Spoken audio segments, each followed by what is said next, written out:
সবাই কেমন আছেন? আশা করি ভালো আছেন। আমিও ভালো আছি। অনেক দিন বাদে ফিরে এলাম আপনাদের কাছে। সবার অনুরোধ আর সবাই বলছে, কেন একদমই মন ভেঙে গেছিলো রানুদির কাছে মার খেয়ে, আর ইচ্ছাই ছিল না। তাই ভাবলাম যে আবার একটা নতুন করে একটা ভিডিও দিই। সবাই বলছে কেন ভিডিও দিচ্ছি না। আজকে চলে এসেছি পাবদা মাছ, একদম ছোট্ট ছোট্ট পাবদা মাছ, বেশি বড় না। আপনারা চাইলে বড় পাবদা মাছ নিতে পারেন।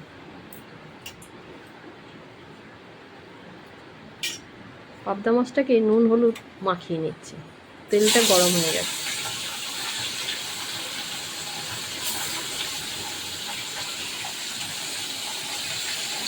আমি পাবদা মাছটাকে একটু কড়া করে ভেজে নিচ্ছি।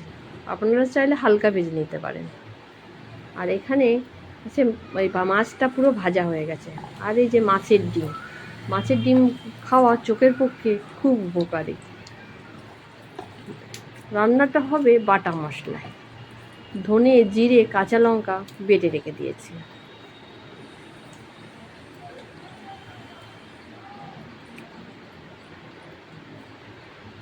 ডিমগুলো ছোট্ট ছোট্ট করে ভেজে নেব।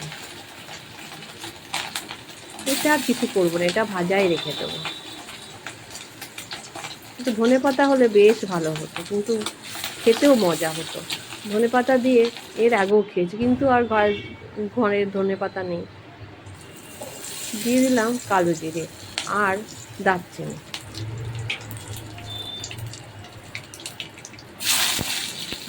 অল্প একটু কুচানি পেঁয়াজটা চপিং করে রেখেছিলাম, একটু টমেটো।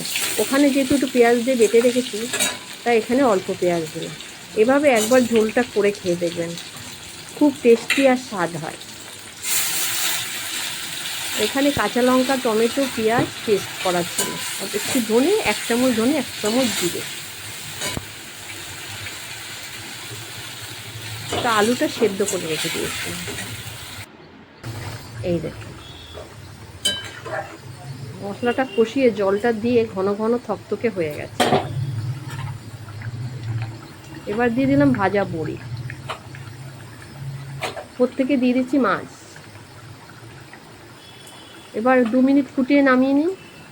কেমন লাগলো অবশ্যই কমেন্টে বলবেন। আর খেতে ছিল অসাধারণ, কোনো কথা হবে না।